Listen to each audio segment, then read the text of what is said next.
కూటమి ప్రభుత్వం నిర్వాకంతో దివ్యాంగులు రోడ్డున పడుతున్నారు. 10 ఏళ్లుగా పెన్షన్ తీసుకుంటున్న దివ్యాంగులను సైతం అనర్హులంటూ నోటీసులు ఇస్తూ కూటమి ప్రభుత్వం రాక్షసానందం పొందుతోంది. దీంతో చంద్రబాబు ప్రభుత్వ తీరుకు నిరసనగా దివ్యాంగులు ఆందోళన బాట పడుతున్నారు. జిల్లా కలెక్టరేట్ల వద్ద ధర్నాలు చేస్తున్నారు. కళ్లెదుటే తమ వైకల్యం కనిపిస్తున్నా ప్రభుత్వం పెన్షన్లు తీసివేయటం అన్యాయం అంటూ కన్నీటి పర్యంతమవుతున్నారు. సదరం సర్టిఫికెట్ల రీవెరిఫికేషన్ పేరిట కూటమి ప్రభుత్వం 1,00,000 మంది దివ్యాంగుల పెన్షన్లను రద్దు చేసింది.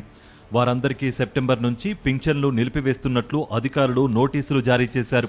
ప్రభుత్వ చర్యతో దివ్యాంగులంతా ఆందోళన చెందుతున్నారు. దివ్యాంగుల పెన్షన్లు కూడా వదలరా, మీకు మనసెలా వచ్చింది అంటూ రాష్ట్ర ప్రభుత్వంపై ఆగ్రహావేశాలు వ్యక్తం చేస్తున్నారు. కాలు చెయ్యి కూడదీసుకుని రాష్ట్ర వ్యాప్తంగా ప్రభుత్వ కార్యాలయాల ఎదుట ఆందోళనకు దిగుతున్నారు.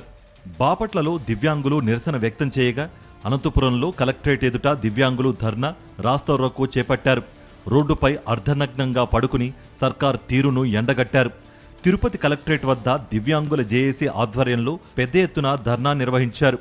కలెక్టరేట్లోకి అధికారులను వెళ్లనివ్వకుండా అడ్డుకున్న దివ్యాంగులు ప్రభుత్వానికి తమ ఉసురు తప్పక తగులుతుందంటూ శాపనార్థాలు పెట్టారు. వికలాంగుల హక్కుల జాతీయ వేదిక, ఏపీ దివ్యాంగుల హక్కుల పోరాట సమితి సంయుక్తంగా అనంతపురం కలెక్టరేట్ ఎదుట చేపట్టిన ధర్నా తీవ్ర ఉద్రిక్తతకు దారితీసింది. దివ్యాంగుల రాస్తారోకో చేపట్టడంతో కలెక్టరేట్ ఎదుట రోడ్డుకు ఇరువైపులా కిలోమీటర్ల మేర వాహనాలు నిలిచిపోయాయి. అక్కడే హక్కుల వేదిక కళ్యాణదుర్గం పట్టణ అధ్యక్షుడు ఉద్దీప్ సింహ ఒంటిపై పెట్రోల్ పోసుకుని లైటర్తో అంటించుకునే ప్రయత్నం చేయడంతో పరిస్థితి మరింత ఉద్రిక్తంగా మారింది. పోలీసులు లైటర్ గుంజుకుని ఉద్దీప్ సింహపై నీళ్లు పోశారు.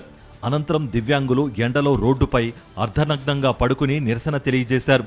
CM Chandrababu, deputy CM Pawan Kalyan, మంత్రి లోకేష్, జిల్లా మంత్రి పయ్యావుల కేశవ్, ఎమ్మెల్యేలారా రండి, మీ ప్రభుత్వంలో మాకు జరిగిన అన్యాయం చూడండి అంటూ పెద్ద ఎత్తున నినాదాలు చేశారు. ఇటు పెన్షన్లు తొలగించడంతో బాపట్లలో దివ్యాంగులు కదం తొక్కారు.